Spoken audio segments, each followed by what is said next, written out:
wabarakatuh.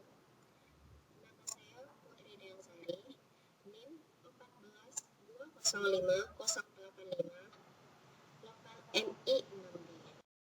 Di sini saya akan mempresentasikan tugas UAS aplikasi keamanan data mengenai studi kasus program sistem informasi dengan dosen pembimbing Zainul Effendi, Eskom MKM. Pada aplikasi keamanan data ini, mengenai kasusnya ada 4 macam. Pertama, latar belakang, yang kedua, landasan teori, yang ketiga, studi kasus, dan yang keempat, kesimpulan. Pertama, latar belakang. Data dan informasi merupakan hal yang berharga di masa sekarang. Data dan informasi secara abstrak berada berserakan di sekitar kita. Data adalah bentuk representasi fakta dunia nyata yang mewakili sebuah objek. Di masa sekarang, data dan informasi sering menjadi sasaran kejahatan. Penyalahgunaan informasi dapat berakibat fatal. Sebagai contoh, sangatlah fatal jika data dan informasi bank dapat diketahui secara publik akan menuai kontroversi seperti percobaan penjebolan sistem bank dan sebagainya. Karena data dan informasi sangat berharga di masa sekarang, diberlakukanlah manajemen pengolahan data, sistem basis data menawarkan pengolahan data dengan berbagai komponen pengolahan data di dalamnya. Seiring dengan perkembangan teknologi informasi berbasis internet dan dijadikannya internet sebagai sarana pengolahan data, masalah keamanan data menjadi topik utama. Berdasarkan CSI FBI Computer Crime and Security Survey 2005, mayoritas perusahaan memberikan anggaran untuk pengembangan sistem dan keamanan data sekitar di bawah 5% dari total anggaran perusahaan tersebut.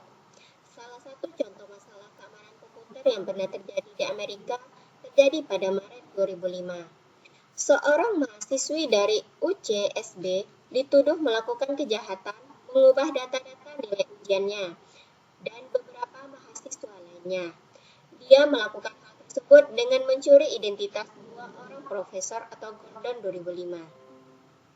Di Indonesia, ada beberapa kasus sehubungan dengan kejahatan komputer. Salah satu kasusnya adalah seorang cracker Indonesia yang dikenal dengan nama Hi tertangkap di Singapura ketika mencoba menjebol sebuah perusahaan di Singapura, September dan Oktober 2000. Setelah berhasil membobol Bank Lipo, kembali Fabian Klon beraksi dengan menjebol web milik Bank Bali. Perlu diketahui bahwa kedua bank ini memberikan layanan internet banking, menurut Gordon 2005. Kebutuhan akan keamanan database timbul dari kebutuhan untuk melindungi data. Pertama, dari kehilangan dan kerusakan data. Kedua, adanya pihak yang tidak diizinkan hendak mengakses atau mengubah data. Permasalahan lainnya mencakup perlindungan data dari delay yang berlebihan dalam mengakses atau menggunakan data, atau mengatasi gangguan denial of service. Kontrol akses terhadap informasi yang sensitif merupakan perhatian terutama oleh manajer pekerja di bidang informasi, application developer, dan DBA. Kontrol akses selektif berdasarkan autorisasi keamanan dari level user dapat menjamin kerahasiaan tanpa batasan yang terlalu luas.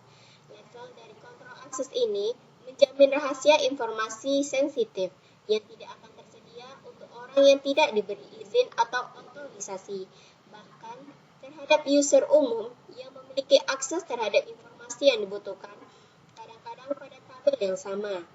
Mengizinkan informasi dapat dilihat atau digunakan oleh orang yang tidak tepat dapat menyulitkan, merusak, atau membahayakan individu, karir, organisasi, agensi, pemerintah, atau negara. Namun, untuk data tertentu seringkali bercampur dengan data lainnya, yaitu pada informasi yang kurang sensitif yang secara legal dibutuhkan oleh berbagai user. Membatasi akses terhadap semua tabel atau memisahkan data sensitif ke database terpisah dapat menciptakan lingkungan kerja yang tidak nyaman yang membutuhkan biaya besar pada hardware, software, waktu user, dan administrasi. Pengamanan data yang paling dasar adalah dengan cara memasang firewall. Semua akses yang akan dilakukan di server harus melewati firewall Beberapa aturan dapat dipasang pada konfigurasi firewall, seperti terminal mana yang boleh masuk dan mengakses data pada server, atau melakukan perubahan data tertentu pada database server. Pengamanan dengan firewall saja belum cukup untuk mengamankan suatu data penting. Penyusup atau cracker dapat melakukan penyusupan atau eksploitasi keamanan dengan mempergunakan teknik tertentu, sehingga dapat mengakses data rahasia yang sebenarnya telah diamankan, sehingga dapat memperoleh suatu informasi dengan cara langsung mengakses tabel database, kemudian memprosesnya dengan metode tertentu tanpa melalui program aplikasi. Apabila hal ini terjadi, maka sebagian data yang disimpan dalam database sebaiknya juga diamankan dengan menggunakan teknik tertentu, sehingga walaupun data tersebut dapat diambil oleh orang yang tidak berhak, maka data tersebut tidak mempunyai arti, karena dibutuhkan suatu cara untuk menerjemahkan isi data tersebut. Salah satu cara yang dapat dipergunakan adalah dengan cara melakukan penyandian terhadap data penting yang disimpan dalam database. Menurut NADA 2005, penyandian terhadap data dapat dilakukan dengan mengenkripsi dan mendeskripsi data. Pada topik kedua yaitu landasan teori, terbagi atas 4 macam. Yang pertama, database dan keamanan database, di mana di sana akan dibahas tentang database atau basis data dan keamanan database. Yang kedua, PGP. Yang ketiga, enkripsi. Dan yang keempat, dekripsi. Pertama, database dan keamanan database. Yang A, database. Basis data terdiri dari dua kata, yaitu basis dan data.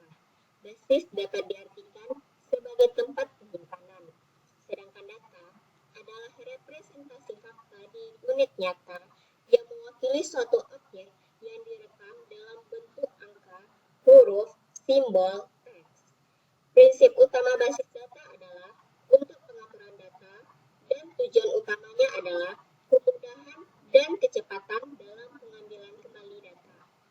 Dengan menggunakan basis data, perubahan, penambahan, dan penghapusan suatu data lebih mudah dilakukan. Basis data juga mendukung pengaksesan suatu resource secara bersama-sama oleh lebih dari sebuah aplikasi. B. Keamanan database. Keamanan merupakan suatu proteksi terhadap pengerusakan data dan pemakaian data oleh pemakai yang tidak punya kewenangan. Untuk menjaga keamanan basis data dengan yang pertama, penentuan perangkat lunak database server yang akurat. Yang kedua, pemberian otoritas kepada user mana saja yang berhak mengakses serta memanipulasi data-data yang ada. Sistem yang aman memastikan kerahasiaan data yang terdapat di dalamnya. Beberapa aspek keamanan yaitu membatasi akses ke data dan servis, melakukan autentifikasi pada user, dan memonitor aktivitas-aktivitas yang mencurigakan. Yang kedua, PGP atau Pretty Good Privacy adalah suatu metode program enkripsi informasi yang memiliki tingkat keamanan cukup tinggi, bersifat rahasia dengan menggunakan private public key sebagai dasar autentifikasinya. PGP dikembangkan oleh Bill Zimmerman pada akhir tahun 1980. Pada awal mulanya, PGP digunakan untuk melindungi surat elektronik atau email dengan memberikan perlindungan kerahasiaan enkripsi dan autentikasi atau tanda tangan digital. PGP lebih dikenal untuk enkripsi pada email dan file teks, serta beberapa fitur lain. PGP bekerja dengan menggabungkan beberapa bagian yang terbalik dari key, confess symbol, dan public key cryptography. Jadi, PGP ini adalah sebuah encrypted system. Ketika seorang pengguna mengenkrip sebuah plain text dengan menggunakan PGP, maka awal PGP akan mengkompres plain text ini. PGP membuat sebuah session key di mana sebuah kunci rahasia pada saat itu. Kunci adalah sebuah bilangan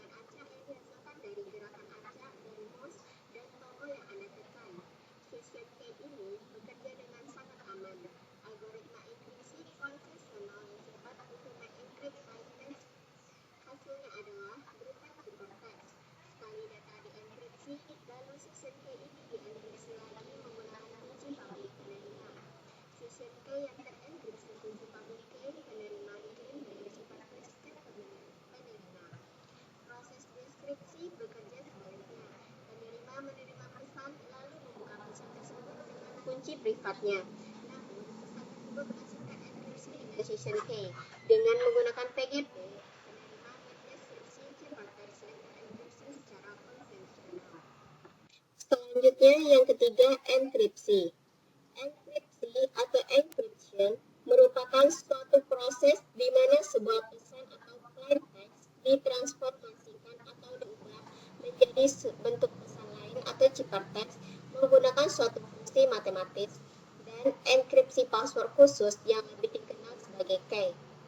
Sebagaimana pada gambar 1, proses enkripsi data dan penyimpanan data dalam tabel database menjelaskan tentang sebuah data sumber atau plain text yang akan disandikan atau dienkrip diproses dengan encryption algoritma dengan mempergunakan kunci yang sudah ditetapkan sehingga menjadi data terenkrip atau ciphertext. Proses ini dilakukan sebelum data disimpan dalam database. Yang keempat, dekripsi. Dekripsi atau decryption merupakan proses kebalikan dari ciphertext dirubah kembali ke plain text dengan menggunakan fungsi matematis dan key. Sebagaimana pada gambar 2, merupakan proses decrypt data untuk menangani permintaan penampilan data. Di sana dijelaskan bahwa proses kembalikan data dari ciphertext ke plain text dapat dilakukan dengan cara pembalikan proses enkripsi. Proses ini dilakukan ketika data sudah diambil dari database dan sebelum data ditampilkan atau diproses, sehingga data yang ditampilkan atau diproses adalah data yang sudah didecrypt atau plain text. Selanjutnya, studi kasus.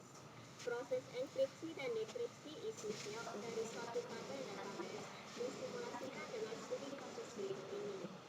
Suatu perusahaan bermaksud menyimpan suatu data rahasia yang hanya bisa diketahui isi yang sebenarnya dengan suatu skrip atau algoritma tertentu. Pengaksesan data dengan cara mengakses data langsung ke tabel database tanpa melalui aplikasi tidak diperkenankan. Proses menyimpan data ke dalam mode terenkrip atau ciphertext dalam database dilakukan melalui skrip tertentu. Begitu juga proses menerjemahkan data terenkrip atau ciphertext ke dalam bentuk teks biasa atau plain text juga dilakukan dengan bentuk skrip tertentu. Untuk mengakomodir kebutuhan tersebut, maka proses enkripsi dan dekripsi dilakukan dengan mempergunakan PGP. Berikut ini diagram proses yang terjadi untuk proses enkripsi file database. Sebagaimana proses enkripsi file tabel database dapat dilihat pada gambar 3. Untuk membantu proses enkripsi, maka isi file tabel database yang hendak dienkrip dimasukkan dalam satu file teks, kemudian dienkripsi. Hasil enkripsi diletakkan ke dalam file teks lainnya. Selanjutnya, file teks yang berisi file yang sudah dienkripsi dibaca dan isi file tersebut dimasukkan ke dalam tabel database. Karena panjang karakter dari teks yang sudah dienkripsi dengan PGP menjadi sangat panjang, kurang lebih 250 karakter, maka lebar file tabel database yang akan diisikan teks yang sudah dienkripsi harus disesuaikan. Untuk mengembalikan isi file tabel database yang disimpan dalam bentuk terenkrip, maka dilakukan proses dekripsi. Berikut ini diagram proses dekripsi atas file ciphertext ke dalam bentuk plain text. Proses dekripsi file tabel database dapat dilihat pada gambar 4. Proses deskripsi dilakukan untuk memperoleh kembali isi file teks asal atau plain text. Untuk memperoleh plain text tersebut, maka isi file tabel database yang disimpan dalam ciphertext dimasukkan dalam satu file teks. Kemudian didekripsi dengan mempergunakan skrip dekripsi. Plain text hasil dekripsi disimpan dalam file teks lainnya. Plain text yang tersimpan dalam file ini kemudian dibaca dan dipergunakan untuk proses berikutnya. File teks yang berisi plain text hasil dekripsi kemudian dibaca dengan mode read only pada script fopen. File dibaca dan diletakkan ke dalam variabel dengan perintah fget. Pembacaan file diulang hingga sampai pada akhir isi file dengan script while dan file ditutup dengan script fclose. Kesimpulannya, dari penelitian di atas dapat disimpulkan